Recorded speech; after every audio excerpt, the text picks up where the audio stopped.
Bab 341 Kami tidak bertanya kepada siapapun. Benarkah? Mao Yian berkata sambil tersenyum, kalau begitu beritahu saya apa yang terjadi. Rumah sakit kita masih harus meminta He Jiarong. Itulah yang terjadi. Saya mendapat 10% dari Kementerian Kesehatan. Berita yang tepat. Wakil Presidensi terkekeh, Kementerian Kesehatan telah memutuskan untuk mendirikan Asosiasi Pengobatan Tradisional Tiongkok atas nama pemerintah, dan persyaratan keanggotaan asosiasi tersebut sangat tinggi. Orang biasa tidak bisa masuk. Anda berkata, jika ada seorang dokter pengobatan tradisional Tiongkok di rumah sakit kita, apakah suatu kehormatan besar bagi seorang dokter untuk dipilih? Mao Yian segera menjadi energi ketika mendengar ini, buru-buru mengangguk dan berkata, ya, ini jelas merupakan suatu kehormatan besar. Pembentukan Asosiasi Pengobatan Tradisional Tiongkok menunjukkan bahwa negara ini sedang giat. Bagaimana kita bisa mengembangkan pengobatan Tiongkok tanpa rumah sakit pertama Universitas Peking? Petik 2. Saat ini, persaingan antar rumah sakit di industri medis sangat ketat, terutama peringkat 3 rumah sakit teratas. Untuk rumah sakit seperti Rumah Sakit Pertama Universitas Peking, yang menduduki peringkat teratas di negara ini, meskipun hanya meningkatkan satu tempat saja sudah sangat berarti.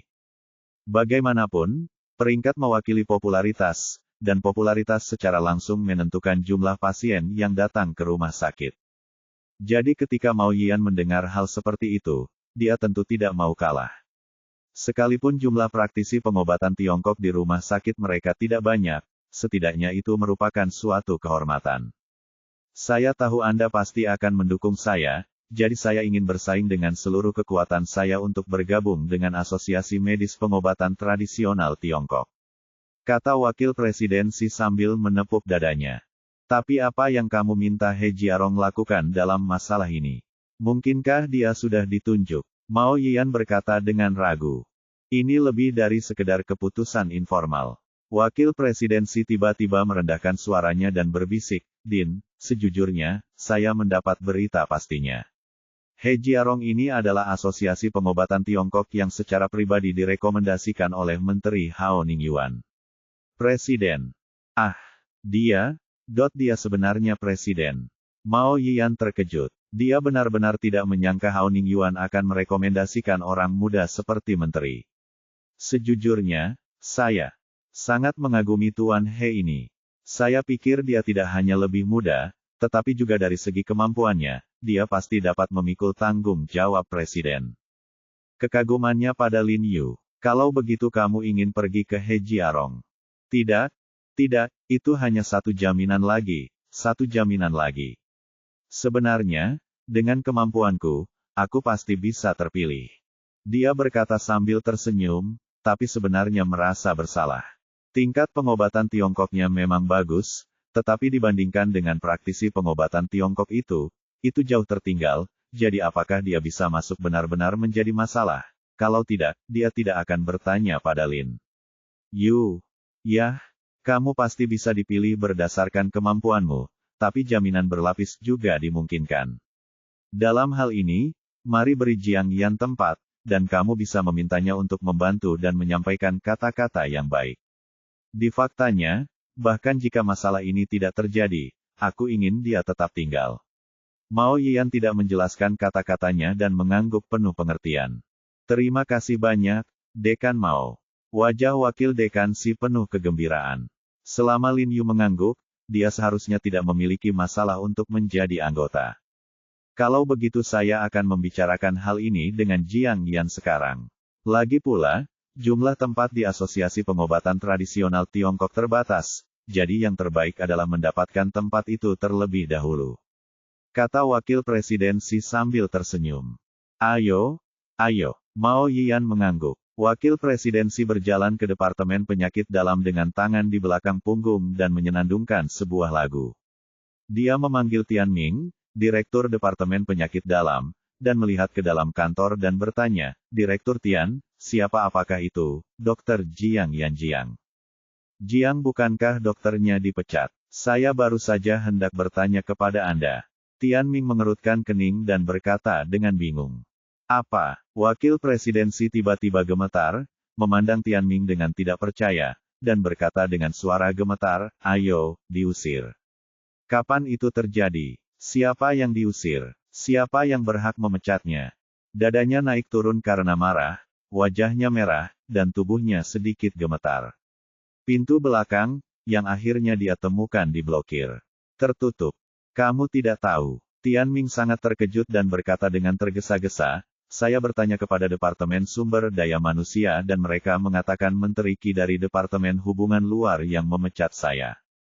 Untuk memecat orang, Wakil Presiden Si He mengumpat dengan marah, "Saya akan menemukannya sekarang." Setelah mengatakan itu, dia dengan cepat berbalik dan berjalan menuju Departemen Hubungan Eksternal. Ketika dia tiba di Departemen Hubungan Eksternal, dia diberitahu bahwa Qi Shouyi ada di gedung rawat inap, jadi dia bergegas ke gedung rawat inap dengan tergesa-gesa. Qi Shouyi keluar. Setelah melihat Qi Shouyi, Wakil Presidensi berdiri di luar pintu dan berteriak dengan marah padanya. "Hei, ini Dekan Xi." Qi Shouyi memasang ekspresi tersanjung. Dia buru-buru keluar, menutup pintu, dan berkata dengan heran, "Din Xi, ada apa denganmu? Kenapa kamu begitu marah? Siapa yang memprovokasimu? Apakah kamu selalu marah?" "Kamu." Wakil Presidensi memelototinya dan berkata, "Mengapa kamu memecat Jiang Yan? Tolong jelaskan padaku. Jika Anda tidak memberi saya penjelasan yang masuk akal, saya akan segera melepaskan Anda." Dia memiliki kepercayaan diri untuk berbicara, dan Wakil Presiden Cheng, kerabat Qi Shouyi, bertanggung jawab. Logistik, tetapi dia bertanggung jawab atas pengobatan Tiongkok Departemen dan Sumber Daya Manusia. "Hai, Dekan Xi, tolong dengarkan penjelasan saya. Saya juga punya alasan sendiri. Dr. Jiang adalah dokter yang baik, bagaimana saya bisa mengeluarkannya? Saya hanya memintanya untuk tidak datang ke rumah sakit untuk saat ini." Qi Shouyi, anggota Departemen Hubungan Eksternal, adalah yang paling jeli. Ketika dia melihat Wakil Presidensi mendatanginya untuk menanyai Jiang Yan, dia segera mengubah kata-katanya dan berkata tanpa daya, "Apakah Anda tahu siapa yang berbaring di dalam? Apakah Qi Zaizong, ketua grup Yuncang Korea Selatan, yang ingin berinvestasi di rumah sakit kita? Dia yang memutuskan investasi ini. Awalnya, saya membawa seseorang untuk membantunya tadi malam, tapi Jiang Yan bersulang untuknya di sana, dia membuat orang marah.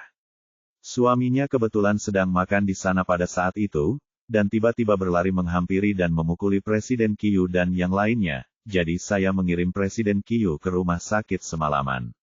Petik 2. Ya, Wakil Presidensi ragu-ragu ketika mendengar Lin Yu berbicara tentang Presiden Qiu, yang ingin berinvestasi di rumah sakitnya. "Ya, tidak ada yang bisa saya lakukan. Anda tidak tahu, Presiden Qiu meminta saya untuk meresepkan Dr. Jiang, tetapi dia juga meminta saya memanggil polisi untuk menangkapnya," kata Qi Shouyi dengan wajah pahit. "Tidak, tidak, kita tidak bisa memanggil polisi." Wakil Presidensi menghentikannya dengan tergesa-gesa dan berkata dengan ekspresi malu di wajahnya, "Sekarang keadaannya benar-benar merepotkan." Meskipun dia masuk ke dalam penjara Asosiasi Pengobatan Tradisional Tiongkok penting, investasi rumah sakit juga sangat penting. Dengan uang dan peralatan ini, laboratorium rumah sakit akan ditingkatkan secara efektif, dan banyak pencapaian medis yang luar biasa dapat dihasilkan. "Din Xi, saya tidak tahu apa hubungan Anda dengan Jiang Yan, tapi situasi keseluruhan adalah hal yang paling penting. Baginya, investasi ini bukan hanya titik terang dalam arsipnya, tetapi juga komisi yang besar, jadi tentu saja dia berusaha semaksimal mungkin untuk mempromosikan investasi ini. Tidak, saya akan meminta Dr. He untuk secara pribadi meminta maaf kepada Presiden Qiu." Wakil Presidensi berkata dengan rasa malu. "Itu bagus sekali. Saya juga akan melakukan pekerjaan ideologis dengan Presiden Qiu," kata Qi Shouyi sambil tersenyum. Wakil Presidensi mengeluarkan ponselnya dan berjalan ke ujung koridor untuk menelepon Lin Yu, tetapi telepon terus menunjukkan bahwa saluran sedang sibuk dan dia tidak dapat tersambung sama sekali. Karena Lin Yu sedang menelepon Li Qianjue saat ini. "Hei, Tuan He, mengapa Anda punya waktu menelepon saya hari ini?" Li Qianjue berkata sambil tersenyum. "Saudara Li, Ada yang harus kulakukan, jadi aku akan segera memberitahumu. Sejujurnya, sesuatu yang aku lakukan tadi malam mungkin mempengaruhi perkembangan perusahaanmu. Lin Yu tidak bertele-tele dan berkata terus terang langsung ke intinya. Bagaimanapun, dia sudah memutuskan untuk mengambil tanggung jawab, jadi tidak ada yang perlu dikhawatirkan. Jika Li Qianjue marah padanya, kemungkinan terburuknya adalah putusnya keluarga Li. Itu perusahaan kami. Li Qianjue mengoreksi sambil tersenyum dan bercanda. Apa yang telah dilakukan Tuan He yang akan mempengaruhi perusahaan kami? Harga saham perusahaan kami stabil hari ini. Lin Yu tersenyum dan berkata langsung, itulah yang terjadi. Tadi malam saya memukuli orang Korea, dia mengaku dari grup Yunchang Korea Selatan. Dia juga mengatakan bahwa grup Li memohon untuk bekerja sama dengan mereka, jadi saya takut dia mengetahui bahwa saya memiliki hubungan dengan Li Group, akan diakhiri dengan kerjasama dengan Li Group. Tunggu sebentar, Yunchang Group. Apakah itu Yunchang Group, perusahaan peralatan medis terbesar di Korea Selatan? Suara Li Qianjue tiba-tiba menjadi lebih dalam. Ya, sepertinya mereka memiliki presiden bernama Qiu. Qiu. Lin Yu mengangguk, dan untuk beberapa saat dia tidak dapat mengingat nama orang tersebut. Qiu Zaizong. Jiang Yan mengingatkannya. Ya, Qiu Zaizong. Lin Yu berkata dengan tergesa-gesa. Itu memang grup Yunchang. Haha, apakah Qiu Zaizong memberitahumu hal ini secara pribadi? Li Qianjue menyipitkan matanya dan mengetuk meja dengan ringan dengan jarinya. Ya, dia sendiri yang mengatakannya. Apakah dia benar-benar mengatakan bahwa grup Li kita memohon agar grup Yunchang mereka bekerja sama? Ya, kata-kata yang tepat. Saya pikir itu adalah sesuatu, Tuan He, maka Anda tidak perlu khawatir. Li Qianjue berkata sambil tersenyum, apa yang dia katakan justru sebaliknya. Faktanya, mereka meminta kita untuk bekerja sama dengan mereka. Mereka memohon kita untuk bekerja sama dengan mereka. Ingin kita bekerja sama dengan mereka. Lin Yu cukup terkejut. Ya, saya sudah bilang beberapa waktu lalu bahwa kita harus giat mengembangkan proyek di bidang teknik biomedis. Jadi saya mengirim email ke beberapa pemasok alat kesehatan internasional ternama. Persaingan di antara mereka sangat ketat, dan mereka semua ingin kami memenangkan ini besar untuk pesanan ini. Ketua grup Yunchang datang ke tempat saya 2 kali. Itu membuat saya kesal setengah mati karena harga yang mereka tawarkan sangat rendah dan kualitasnya cukup bagus. Qianjue berkata sambil tersenyum, aku baru saja akan memberitahumu tentang ini, tapi aku tidak menyangka kamu akan meneleponku. Tidak apa-apa, kamu tidak perlu memperhatikan Qiu Zaizong. Dia tidak layak berbicara denganmu sama sekali, dan dia pantas untuk dikalahkan. Haha, itulah yang terjadi. Aku hampir ditipu oleh bocah tua ini. Lin Yule tidak bisa menahannya, jangan bilang, Qiu ini ada di sini. Aku di sini, cukup pandai berpura-pura. Karena mereka mengatakan kami memohon mereka untuk bekerja sama, maka saya akan menelepon ketua mereka dan mengembalikan dana pesanan. Grup Li kami tidak meminta bantuan siapapun. Terserah kamu, kepentingan perusahaan adalah yang utama. Bagaimanapun, aku tidak menderita dalam masalah ini. Setelah menutup telepon, Li Qianjue tidak ragu-ragu sama sekali. Dia dengan tenang menemukan nomor telepon ketua grup Yunchang di folder kartu namanya dan meneleponnya. Bab 342 tolong beri kami kesempatan lagi. Begitu panggilan tersambung, terdengar suara menyanjung dari ujung sana. Meskipun bahasa Mandarinnya agak kaku, dia tetap fasih dan sikapnya sangat hormat. Hai, Direktur Li. Mengapa Anda punya waktu untuk menelepon saya hari ini? Orang yang menjawab telepon adalah Cha Zaixi, ketua perusahaan peralatan medis Yunchang Korea Selatan. Untuk memenangkan pesanan bernilai miliaran dolar dari grup Li, dia secara khusus datang ke Tiongkok untuk mengunjungi Li Qianjue 2 kali, jadi dia menerima telepon dari Li Qianjue tentu saja, dengan hormat. Meskipun Li Qianjue belum menjadi ketua grup Li, Li Zhenbei telah dengan sengaja mengalihkan kekuasaannya kepada Li Qianjue, jadi Cha Zaixi meneriakkan, Direktur Li, sejak awal. Oh, Direktur C, ada yang ingin saya tanyakan kepada Anda. Seorang presiden perusahaan Anda bernama Qiu Zaizong datang ke ibu kota, kan? Saya dengar dia dipukuli di hotel tadi malam. Li Qianjue bertanya dengan santai. Petik 2. Benar? Ups, hal ini membuatmu khawatir. Awalnya aku tidak ingin memberitahumu, orang Tionghoa ini sangat bodoh. Presiden Qiu bahkan mengatakan bahwa kami adalah mitra grup Li, dan dia sebenarnya jika kamu berani untuk mengambil tindakan, Anda tidak menganggap serius grup Li.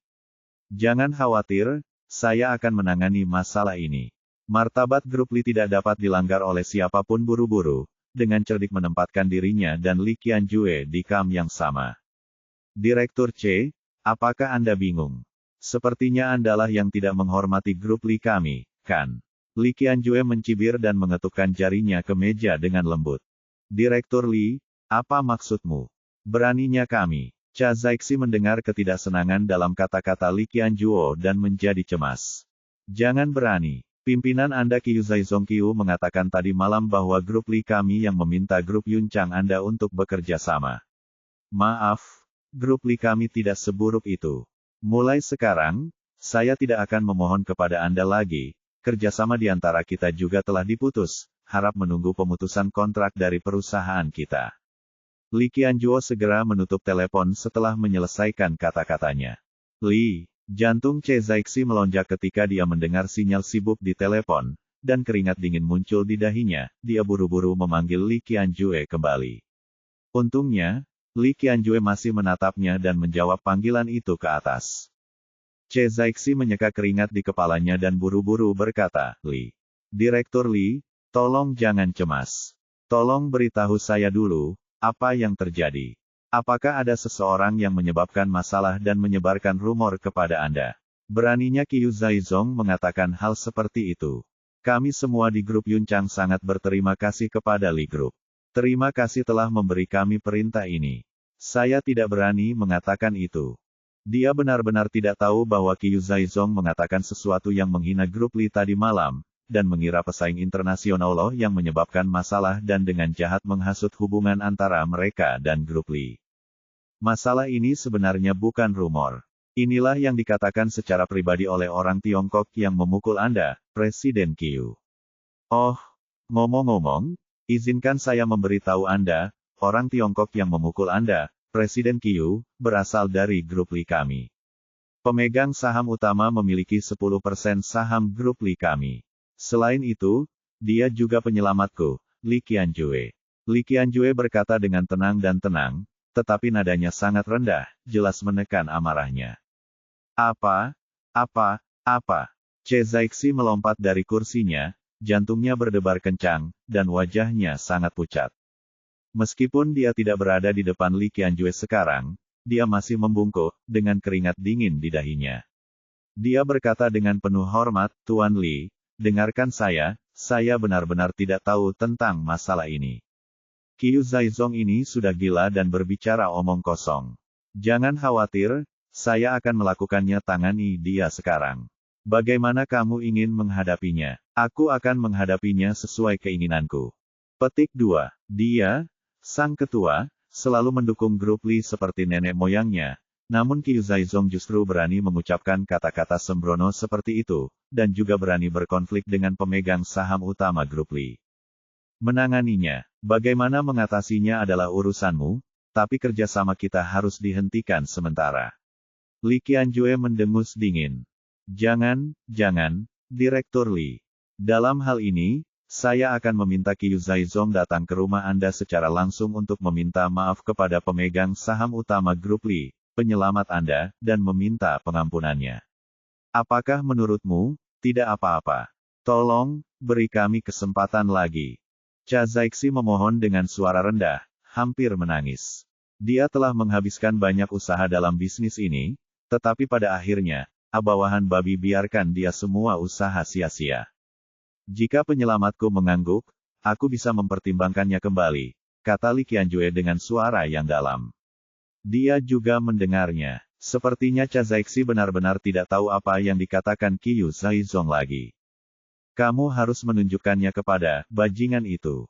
Che Zaixi menutup telepon, wajahnya memerah karena marah. Dia mengambil cangkir di atas meja dan membantingnya ke dinding buku dan mencari nomor telepon Qiu Zaizong.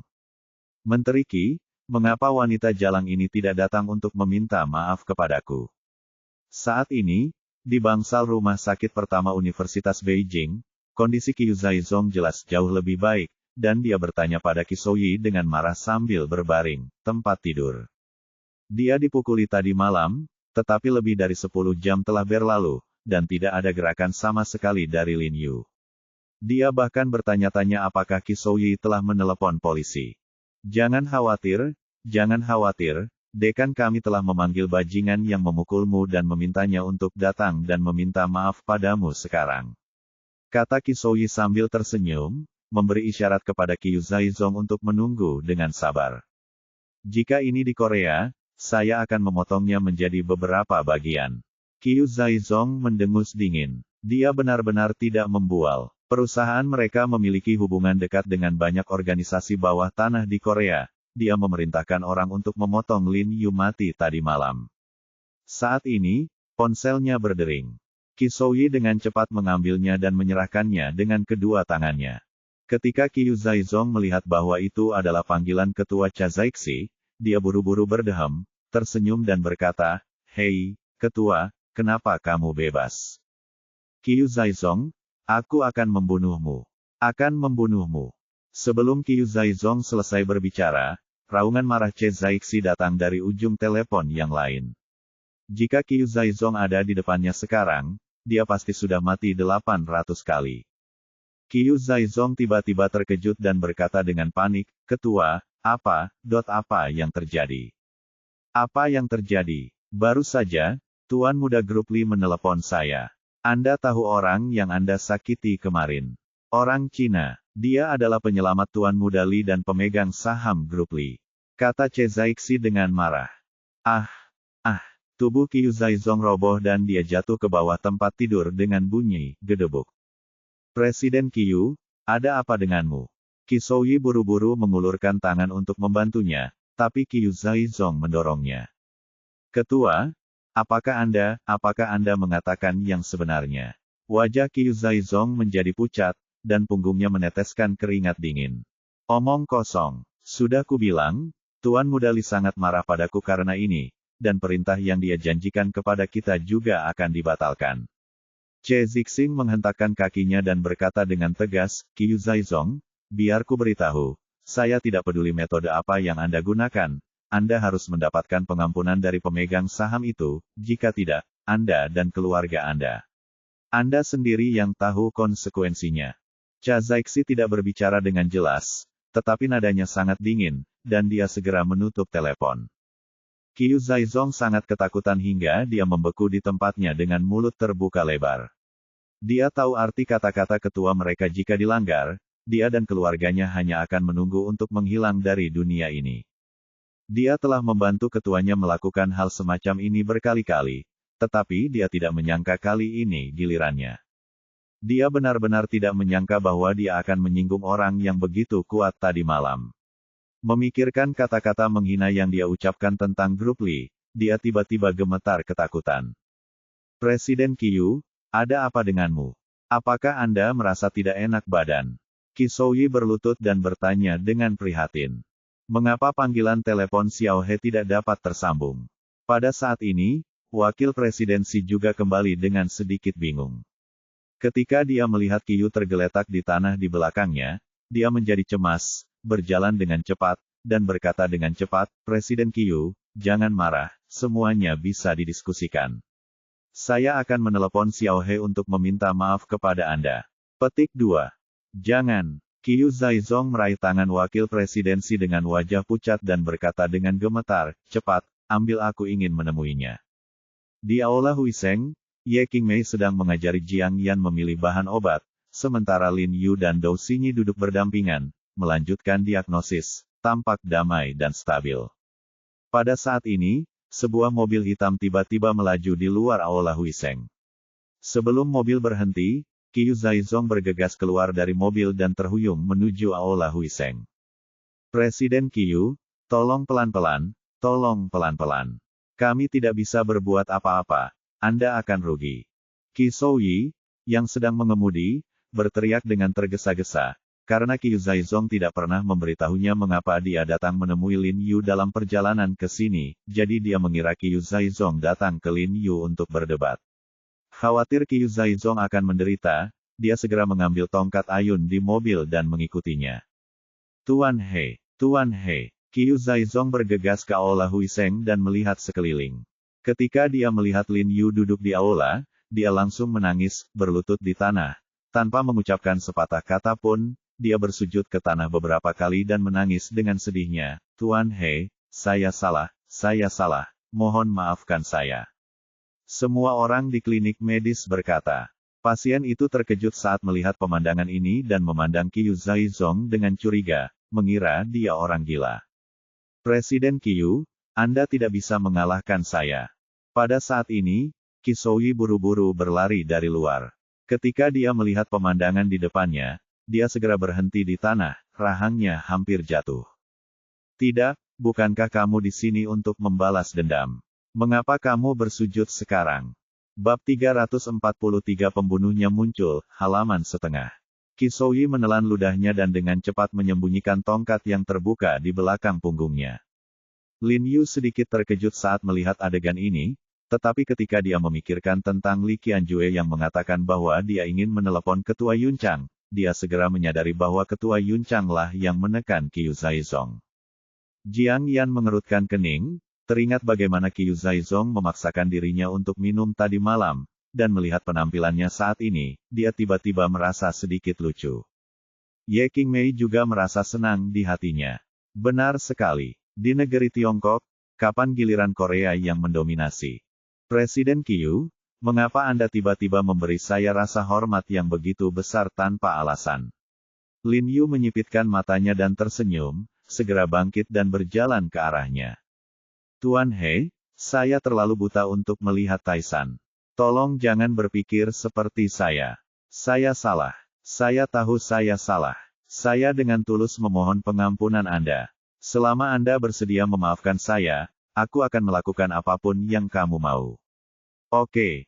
Suara Qiu Zaizong tercekat, dan dia terus bersujud saat berbicara, mencoba yang terbaik untuk mendapatkan pengampunan Lin Yu. Oke. Presiden Qiu, berhentilah bersujud. Saya memaafkan Anda. Anda dapat segera pergi.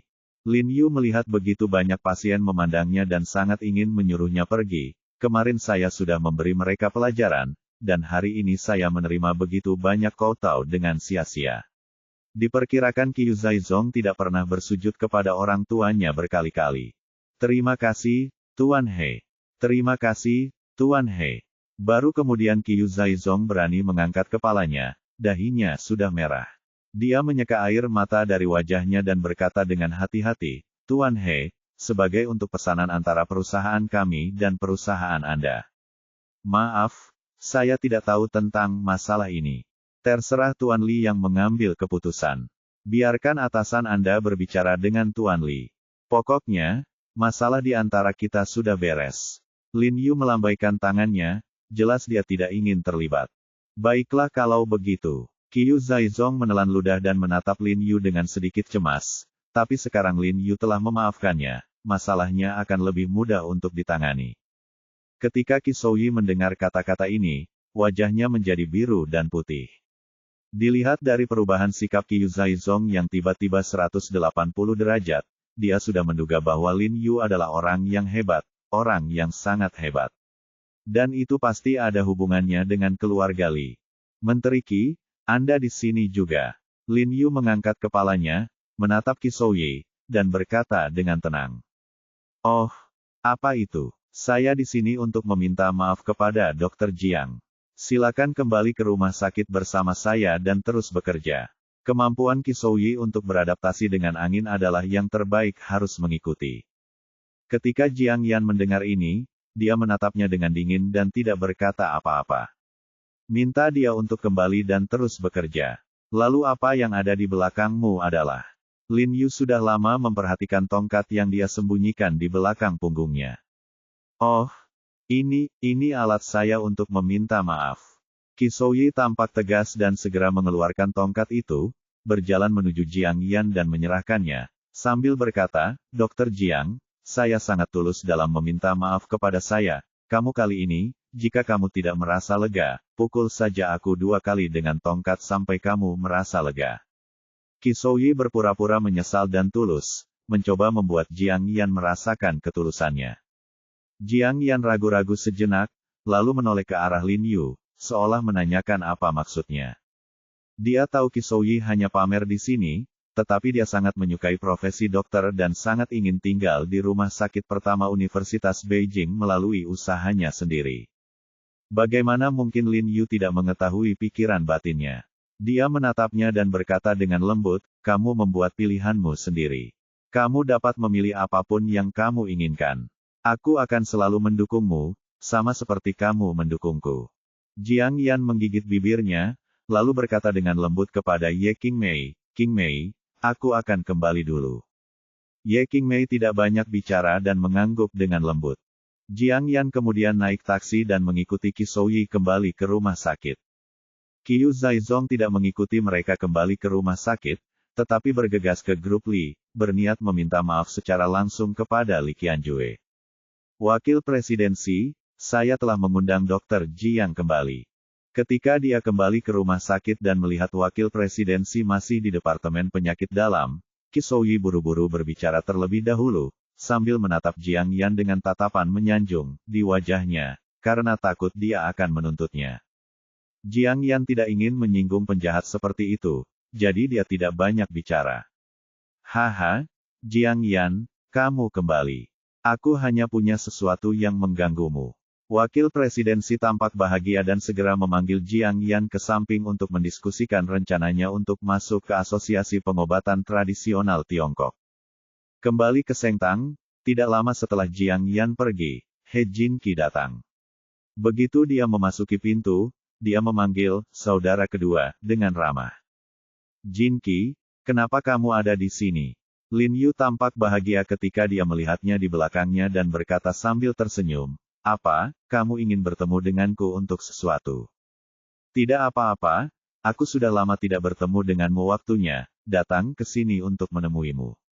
He Jinqi terkekeh, berkata, ngomong-ngomong, saudara kedua, aku ikut membuka sasana tinju. Itu akan dibuka dalam beberapa hari. Kalau begitu, kamu harus datang untuk mendukungku. Dibuka sasana tinju. Lin Yu cukup terkejut. Ya, saya hanya suka berkelahi dan bertinju. Selain membuka sasana tinju, saya benar-benar tidak tahu apa yang harus saya lakukan. Oke, selama kamu menyukainya. Ada sesuatu yang serius yang harus kamu lakukan sekarang. Ingatlah untuk melakukannya dengan baik. Lin Yu tersenyum dan menyodok dadanya dan berkata sambil tersenyum, jika kamu membutuhkan bantuan dariku, tanyakan saja. Petik 2. Saya tidak dapat membantu Anda. Ya, saya harap Anda dapat membimbing siswa kami ketika Anda punya waktu. Tidak masalah. Lin Yu menepuk pundaknya. Mayor He, bunga Anda telah tiba. Pada saat ini, suara yang jelas tiba-tiba terdengar dari luar pintu, dan kemudian Han Bing terlihat masuk dengan cepat mengenakan mantel kulit yang rapi, memegang 2 pot bunga dengan kepala besar dan warna cerah di tangannya. Bunga-bunga tropis, tapi kelihatannya tidak bersemangat. Hei, bunga ini indah sekali. He Jinqi tampak bahagia dan mengulurkan tangan untuk menyentuh bunga di tangan Han Bing. Lin Yu tiba-tiba meraih tangannya dan berkata dengan suara yang dalam, jangan bergerak, benda ini beracun. Petik 2. Beracun. Jinqi menarik tangannya tanpa sadar. Kolonel Han, jika tebakanku benar, ini jenis bunga eksotis di Afrika, kan? Lin Yu bertanya keras-keras. Ya, jenis bunga ini sangat merepotkan untuk diangkut. Saya menemukan total lebih dari 20 tanaman. Namun, stok tanaman hanya tersisa 2 setelah diangkut, dan mungkin akan segera mati. Lagi pula, di sini terlalu dingin. Saya sarankan Anda menaruhnya jika Anda meletakkannya di dalam ruangan di tempat dengan cukup panas dan sinar matahari langsung, Anda mungkin bisa menyimpannya selama 2 hari lagi. Han Bing menyerahkan kedua pot bunga itu kepada Lin Yu. Lin Yu mengambilnya dan menciumnya dengan lembut, dan menemukan bahwa bunga itu indah, tetapi tidak harum sama sekali, dan bahkan memiliki bau yang samar. Saat saya mempelajarinya dan mengekstrak zat bermanfaat di batang bunganya, saya tidak perlu memindahkannya. Saya harus merepotkan Anda untuk menemukan seseorang dari Afrika untuk membantu saya mengekstraknya secara langsung. Lin Yu merasa agak tersanjung. Han Bing tersenyum. Itu tergantung suasana hatiku, kata Han Bing sambil menyilangkan tangannya. Saat ini, ponselnya tiba-tiba berdering. Dia tidak tahu apa yang dikatakan di ujung telepon. Wajah Han Bing tiba-tiba menjadi pucat, bibirnya sedikit bergetar, dan dia berkata dengan suara dingin, apakah kamu yakin ini 31? Bab 343 pembunuhnya muncul, halaman 2/2. Setelah mendapat balasan positif dari ujung telepon yang lain, Han Bing meraih telepon tersebut dan tampak sedingin es di musim dingin. Ada apa? Apa yang terjadi? Lin Yu bertanya dengan tergesa-gesa ketika dia melihat ekspresinya yang tidak wajar. Ikutlah denganku, sesuatu telah terjadi. Han Bing melirik He Jinqi dan orang lain di rumah sakit, tapi tidak mengatakan apapun secara langsung. Oke, Lin Yu melihat wajah jelek Han Bing dan tahu bahwa masalahnya serius. Dia buru-buru menyerahkan 2 pot bunga itu kepada Li Zenseng dan mengikuti Han Bing keluar. Kakak kedua, kamu harus ingat untuk pergi pada hari aku membuka bisnis. Teriak He Jinqi buru-buru dari belakangnya. Aku tahu, telepon aku terlebih dahulu. Lin Yu melambai padanya tanpa menoleh ke belakang. Setelah masuk ke dalam mobil, Han Bing tiba-tiba meninju setir dengan keras, matanya merah, dan dia jelas sangat marah. Lin Yu belum pernah melihatnya seperti ini sebelumnya. Dia terkejut dan bertanya dengan rasa ingin tahu, apa yang terjadi. Han Bing menyalakan mobil dan berkata, ingat pembunuh yang saya katakan terakhir kali. Seni mistik. Ingat, tentu saja kamu ingat. Lin Yu mengangguk dengan tergesa-gesa. Karena orang inilah dia memindahkan Qin Lang dan Dajun. Apakah dia muncul? Lin Yu bertanya dengan kaget. Ya, dia tidak hanya muncul, tapi juga membunuh orang-orang kita. Bunuh orang-orang kami, orang-orang dari kantor intelijen militer. Lin Yu terkejut. Anda harus tahu bahwa orang-orang di kantor intelijen militer telah menerima pelatihan khusus, dan banyak dari mereka juga sangat mahir dalam teknik Swanman. Dia datang untuk menangani para buronan yang mengetahui sihir ini. Pembunuh ini benar-benar bisa membunuh orang-orang dari Departemen Intelijen Umum. Han Bing tidak berkata apa-apa di sepanjang jalan, dan mengemudikan mobilnya dengan cepat ke TKP. Akhirnya, Han Bing membawa Lin Yu ke komunitas yang lebih tua. Dilihat dari tembok yang berbintik-bintik, dapat disimpulkan bahwa itu adalah bangunan tua beberapa dekade yang lalu petugas polisi berkumpul untuk berbicara. Faktanya, memanggil mereka hanyalah kepura-puraan. Orang-orang yang sebenarnya menyelidiki di dalam adalah orang-orang dari Departemen Intelijen Militer. Tuan, Anda di sini. Tan Kai juga ada di sana. Ketika dia melihat Han Bing, dia langsung memberi hormat, lalu memberi hormat pada Lin Yu, Mayor He, Anda di sini juga. Dia mengangguk. Bawa aku ke tempat kejadian. Han Bing berkata dengan suara yang dalam tanpa henti. Ya, Tan Kai setuju, dan segera membawa dia dan Lin Yu ke atas, dan berkata pada saat yang sama, ketika kami menemukan 31, dia telah mati selama lebih dari 10 jam, dan orang yang membunuhnya sudah mati. Telah meninggal. Keberadaannya tidak diketahui, tetapi berdasarkan keadaan kematian 31, dapat ditentukan bahwa orang yang membunuhnya adalah pembunuh gaib yang telah kami tangkap, dan melalui penyelidikan kami terhadap tempat kejadian, kami dapat memastikannya. TKP adalah tempat tinggal si pembunuh.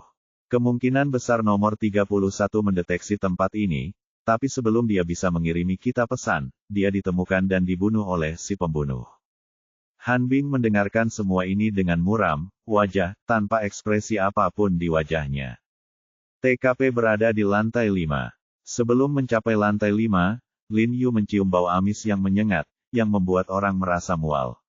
Begitu dia masuk ke dalam rumah, dia melihat seorang laki-laki duduk di belakang meja makan di ruang tamu, leher dan wajahnya bengkak, kulitnya berwarna ungu kehitaman tebal, dan lidahnya menjulur panjang, seolah-olah dia telah lahir. Sepertinya dia dicabut, dengan lubang hidung penuh darah hitam. Dia persis sama dengan almarhum sebelumnya. Namun yang membedakan hanyalah matanya dicungkil, hanya menyisakan 2 lubang hitam berdarah jelas disengaja. Han Bing sudah lama terbiasa dengan adegan berdarah seperti itu. Biasanya tidak akan ada ekspresi di wajahnya, tapi sekarang dia melihat rekannya sekarat dengan cara yang tragis di depan matanya. Matanya tidak bisa tidak memerah, dan dia memegang tangannya.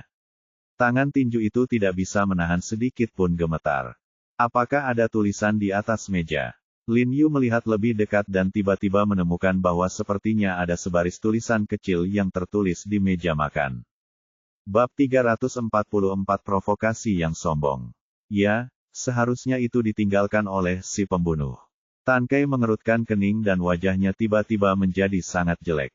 Han Bing sedikit terkejut, dan dengan cepat mengikuti Lin Yu ke depan.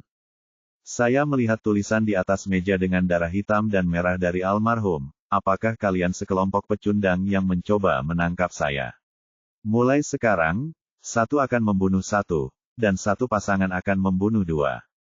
Di sebelah huruf kecil itu ada lencana besi badan intelijen militer yang hancur, yang jelas merupakan penghinaan. Aku ingin menangkapnya, aku harus menangkapnya. Aku ingin memotongnya menjadi beberapa bagian. Ketika Han Bing melihat adegan ini, dia merasakan darahnya melonjak di jantungnya, dan meninju meja dengan keras, matanya merah, dan meraung. Dia sudah lama berada di badan intelijen militer, dan dia belum pernah melihat ada orang yang berani menantang keagungan badan intelijen militer dengan cara seperti ini. Lin Yu juga memiliki wajah cemberut dan tidak berkata apa-apa. Dia juga anggota Departemen Intelijen Militer. Menghina Departemen Intelijen Militer sama dengan menghinanya. Dia juga marah dan ingin segera menangkap orang ini dan membunuhnya karena kesombongannya, kesombongan. Terlebih lagi, jika orang kejam seperti itu hidup di dunia, tidak ada yang tahu berapa banyak orang yang akan mati, dan bahkan orang-orang di sekitarnya akan terancam sampai batas tertentu. Namun keberadaan orang ini sangat sulit dipahami. Orang-orang dari Departemen Intelijen Militer telah lama melacaknya, dan sekarang mereka bahkan belum melihatnya. Satu-satunya orang yang menemukannya kini hanyalah mayat. Ini menunjukkan bahwa orang ini jauh lebih menakutkan daripada Suan Qingzi dan Suan Zhen sebelumnya. Apakah ada petunjuk berguna yang ditemukan di tempat kejadian? Han Bing mencoba yang terbaik untuk mengendalikan emosinya, menoleh ke arah Tan Kai, dan bertanya dengan suara rendah. Tidak, orang ini sangat berhati-hati dan hampir tidak meninggalkan petunjuk.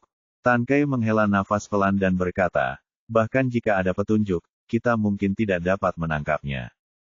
Dia memberitahu 30 aku tahu betul bahwa dalam hal kemampuan pribadi, 31 adalah salah satu dari 10 orang teratas di Departemen Intelijen Militer, tetapi tanpa diduga, dia dibungkam secara brutal bahkan sebelum dia sempat meminta bantuan, dan tidak ada jejak perkelahian di sana. Adegan sangat mungkin berakibat fatal dalam satu gerakan. Oleh karena itu, kemampuan pembunuh ini sangat menakutkan. Kecuali jika mereka mengetahui keberadaan orang tersebut terlebih dahulu dan membentuk tim, jika tidak, jika mereka terus melacaknya satu persatu, semua orang di Departemen Intelijen Militer mungkin akan mati sebelum mereka dapat menangkapnya. Omong kosong. Han Bing berbalik dan memelototinya dengan tajam, dan berkata dengan dingin, periksa untukku, periksa dengan cermat. Aku pasti akan menangkapnya. Setelah kembali ke mobil, sepertinya Han Bing punya belum kembali dari mobil. Setelah pulih dari kesedihannya tadi, dia menamparkan kemudi dengan marah, terlihat sangat tertekan. Petik 2. Jangan berkecil hati, kami pasti akan menemukannya. Lin Yu menepuk pundaknya dengan lembut, tidak tahu bagaimana menghiburnya untuk sementara waktu. Aku tiba-tiba merasa gagal. Aku mendorong rekan-rekanku ke dalam lubang api dengan tanganku sendiri. Han Bing bersandar di kursinya dengan lemah, dengan ekspresi kekesalan yang tak terlukiskan dalam ekspresinya yang biasa dan momentum arogan. Jangan terlalu banyak berpikir. Masalah ini tidak ada hubungannya denganmu. Dia hanya memenuhi kewajibannya untuk melindungi keluarga dan negaranya. Lin Yu menghela nafas pelan sungguh terlalu kejam dan tidak ada yang bisa menerimanya. Aku akan mengantarmu kembali ke rumah sakit. Han Bing menggelengkan kepalanya yang pusing dan bengkak, menyalakan mobil dan mengantar Lin Yu kembali ke rumah sakit. Jika terjadi sesuatu, ingatlah untuk memberitahuku secepat mungkin. Bahkan jika kamu menemukannya, jangan memaksakan diri. Keselamatan dulu. Lin Yulin dengan hati-hati mengingatkan Han Bing beberapa kali sebelum turun dari mobil temperamen Bing. Jika pembunuhnya ditemukan sesegera mungkin, dia akan menjadi orang pertama yang bergegas maju. Setelah memberikan instruksi, dia merasa sedikit khawatir dan meminta Han Bing untuk menunggu. Kemudian dia berlari ke rumah sakit dan menemukan Jade Guanyin dengan tambahan King Mingjue, menyerahkannya padanya dan berkata, "Ingat, mulai sekarang, kamu akan menjadi seperti itu, bersamaku 24 jam sehari. Tunggu, ini mungkin membantumu di saat kritis." Han Bing mengambil Jade Guanyin dan mengangguk ke Lin Yu dengan mata yang dalam. "Jade Guanyin, taruh di sakumu." Setelah mengalami apa yang terjadi hari ini, Lin Yu merasakan krisis yang lebih besar. Dia menelepon Qin Lang dan Dajun keesokan harinya dan secara khusus mengatakan kepada mereka untuk lebih berhati-hati baru-baru ini. Jika mereka bertemu orang yang mencurigakan, jangan buru-buru mengikuti mereka. Kamu berjuang keras, kamu harus segera memberitahunya. Untungnya, harga menjadi relatif stabil dalam beberapa hari berikutnya tanpa fluktuasi besar. Saat tahun semakin dekat, cuaca menjadi melelahkan dan dingin. Beberapa hari sebelum cuaca dingin hebat, sasana tinju He Jinki dibuka, dan Lin Yu secara khusus membeli keranjang bunga untuk menopangnya. He Jinki memilih lokasi yang sangat bagus untuk sasana tinju ini, yaitu di pusat kota, tempatnya luas dan biaya sewanya sangat murah. Ketika Lin Yu tiba, sebuah lengkungan telah didirikan di depan sasana tinju, singa menari, dan gong serta genderang ditabuh dengan keras. Pintunya dipenuhi orang, dan banyak mobil mewah yang diparkir di sekitarnya. Terlihat bahwa orang-orang yang datang untuk mendukungnya adalah orang kaya atau bangsawan, tetapi semua orang tahu bahwa mereka di sini bukan untuk He Jinki, tetapi untuk He Jinki, keluarga. Inilah paman yang menjulang tinggi. "Kakak kedua, kamu di sini." He Jinki berlari dengan penuh semangat setelah melihat Lin Yu. Akibatnya, dia menyerahkan keranjang bunga di tangannya kepada staf di belakangnya, menarik Lin Yu ke sisinya, dan memberinya bunga keranjang. Dia mengambil gunting dan berkata sambil tersenyum, "Aku akan memotong pitanya nanti." Saat memotong pita, Lin Yu dan He Jinki berdiri di tengah, sedangkan Wan Xiaofeng dan Li Qianhao berdiri di kedua sisi. Ekspresi Li Qianhao tidak banyak berubah ketika dia melihat Lin Yu. Ekspresi Wan Xiaofeng sedikit tidak wajar ketika dia melihat Lin Yu. Bagaimanapun, paman dan sepupunya sama-sama dilumpuhkan oleh Lin Yu, dan ayahnya juga dibunuh oleh Lin Yu. Yu memberinya pelajaran yang berat, jadi dia secara alami sedikit gugup saat menghadapi Lin Yu. Faktanya, jika itu orang lain, ayahnya akan bertarung mati-matian dengan Lin Yu setelah dihina seperti itu.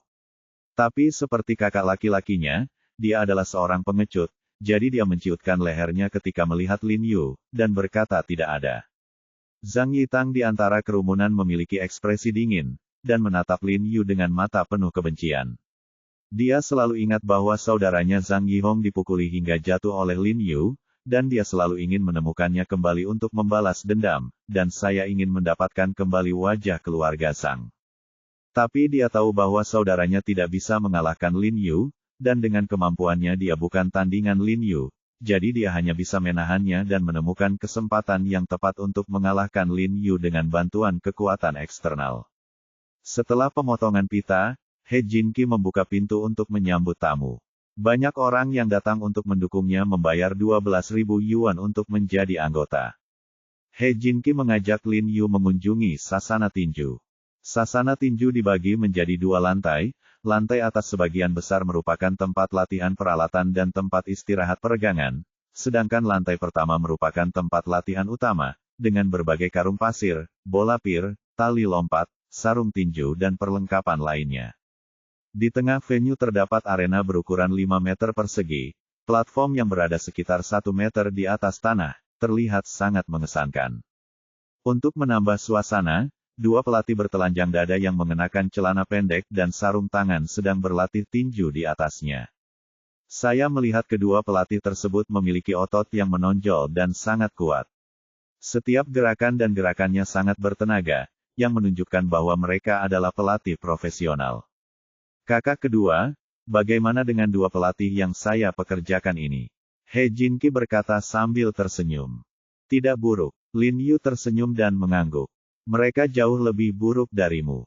Bagaimana kalau kamu naik dan menunjukkan tanda dengan mereka? Tanya He Jinqi.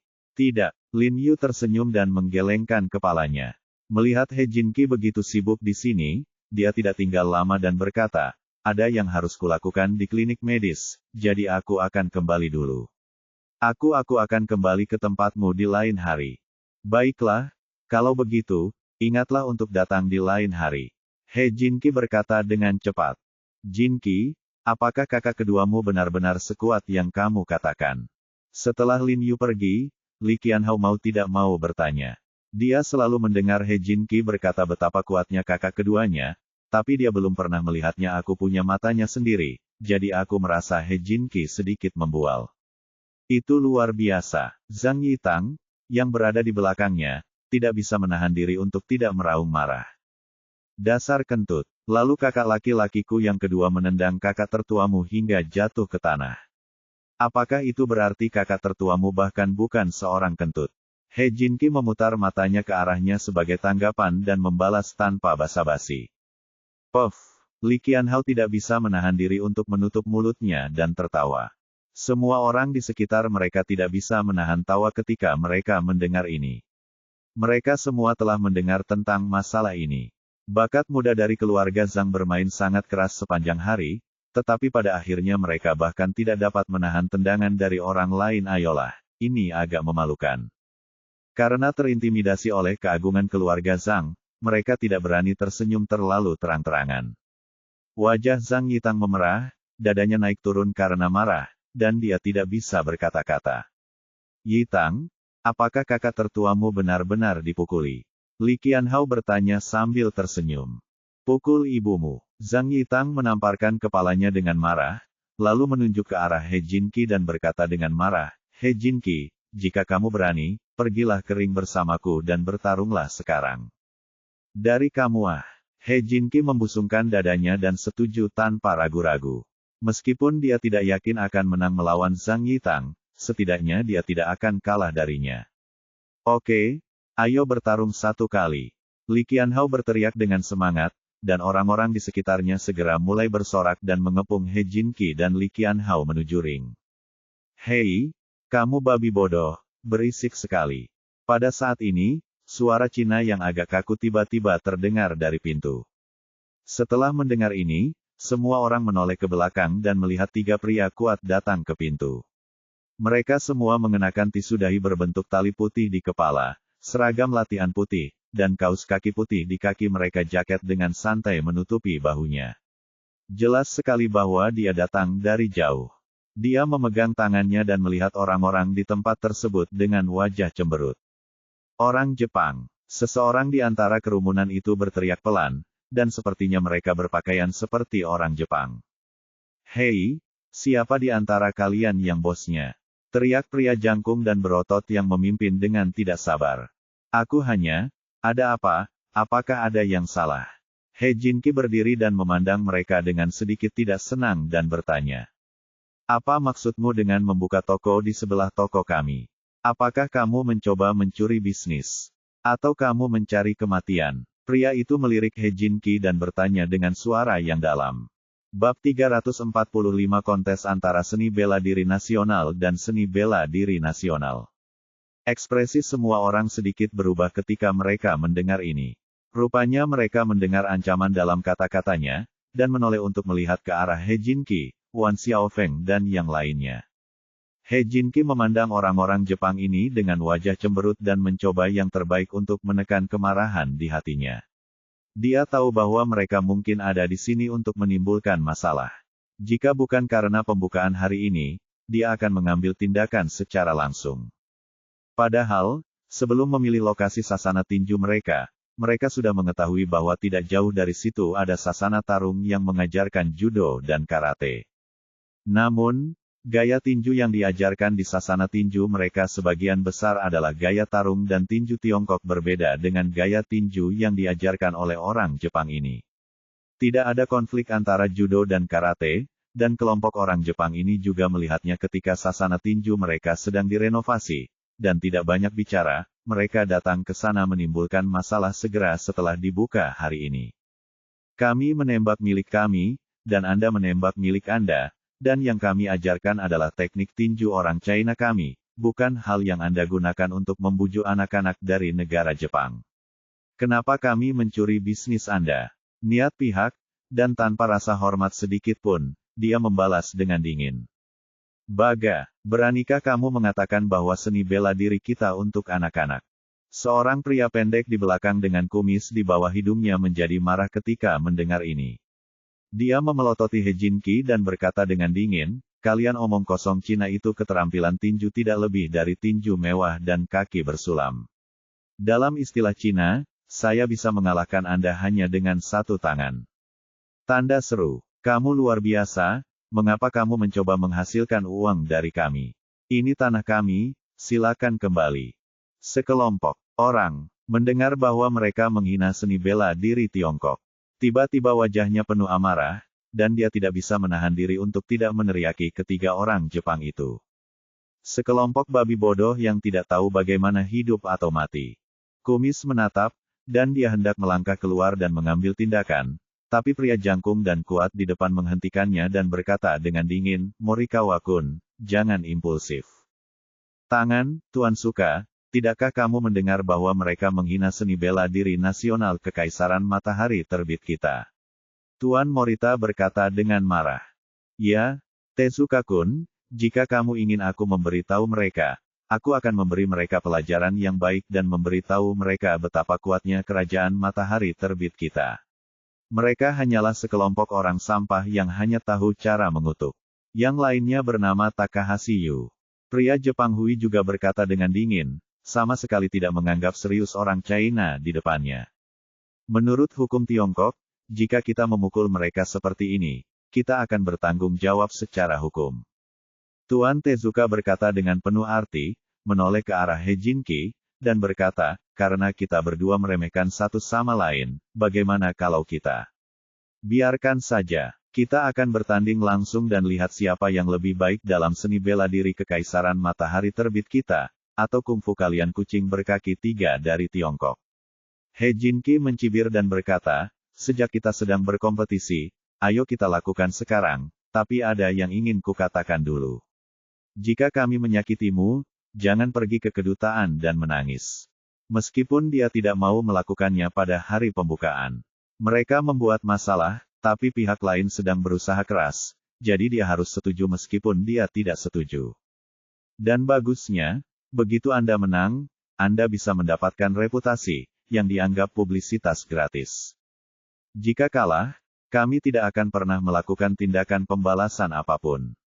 Demikian pula, saya berharap setelah kalah, Anda tidak menangis seperti anak kecil dan melapor ke polisi Tiongkok. Jinqi jatuh ke dalam perangkapnya, Tuan Tezuka berkata sambil tersenyum bangga, tapi kami tidak akan kalah. Anda dapat yakin, kami orang Cina juga tidak seburuk itu. Miliki integritas dan lakukan apa yang Anda katakan. Oke, Tezuka tersenyum tipis, menoleh ke Morita dan berkata, Morita-kun, apakah kamu akan keluar dan bermain dengan mereka? Kuharap aku bisa. Morita memutar lehernya dan meremas tinjunya.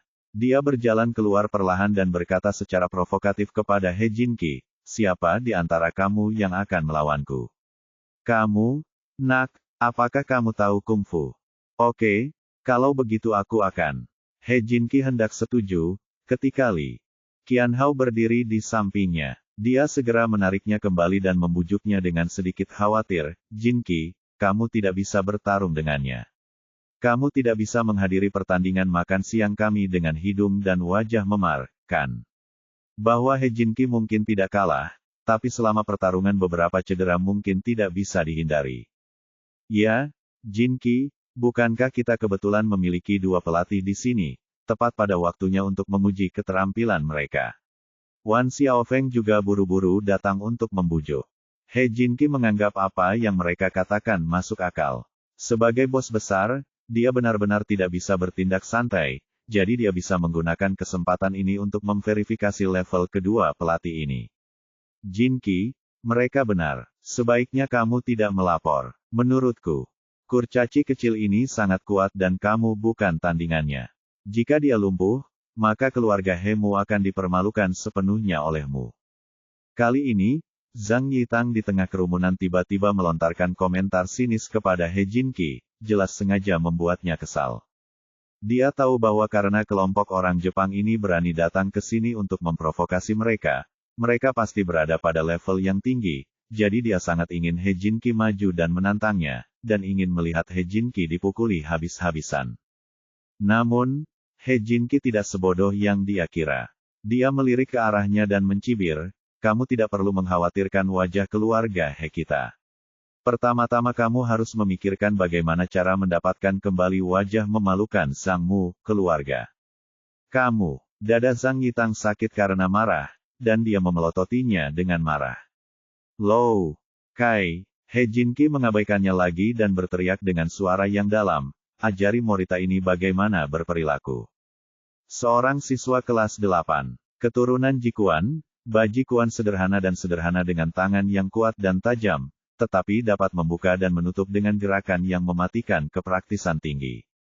Dia ingin Lou Kai menggunakan keterampilan tinju tradisional Tiongkok untuk mengalahkan Morita dan meyakinkan rakyat Jepang. Oke, setelah He Jinqi mengatakan itu, seorang pria yang sangat kuat dengan kulit gelap di atas panggung bertepuk tangan, melambai kepada Morita, dan berkata, ayo, kurcaci kecil, ayo. Pelatih lain tersenyum pada Lou Kai. Bersikaplah lembut, jangan pukul anak ini sampai mati. Melihat Morita bertubuh pendek, dia terdengar sangat menghina. Morita tidak menganggapnya serius. Dia mencibir, menggoyangkan tubuhnya, dan berjalan menuju ring dengan tatapan arogan. Di saat yang sama, dia berkata dengan dingin, menurut aturan kerajaan matahari terbit kita, ketika kedua belah pihak tantangannya, mereka bisa bertarung dengan bebas tanpa batasan, satu-satunya aturan adalah tidak ada yang terbunuh. Apakah kamu berani setuju? Sebenarnya, ini adalah aturan yang dia buat dengan santai, hanya agar dia bisa menjadi kejam. Berani? Kenapa kamu tidak berani? Lou Kai mengepalkan tinjunya dan berkata dengan acuh tak acuh. Jelas sekali bahwa dia sangat percaya diri dengan kemampuannya sendiri. Dia juga diam-diam menahan banyak energi di dalam hatinya, dia bertarung sampai mati. Silakan, beritahu orang-orang Jepang ini betapa kuatnya dia. Oke, kamu cukup berbakat. Bahasa Mandarin Morita agak kaku, tapi sangat lancar. Dia menekan tali cincin dan melompat dengan satu langkah. Beri dia alat pelindung. Lou Kai mengedipkan mata pada penjual di sasana tinju. Tidak perlu. Morita menggelengkan kepalanya dan mencibir, aku tidak membutuhkan alat pelindung apapun untuk melawanmu. Oke, Lou Kai mencibir, mengertakkan gigi, dan semangat juang batinnya tiba-tiba terangsang, lalu dia memukul kepalanya sendiri.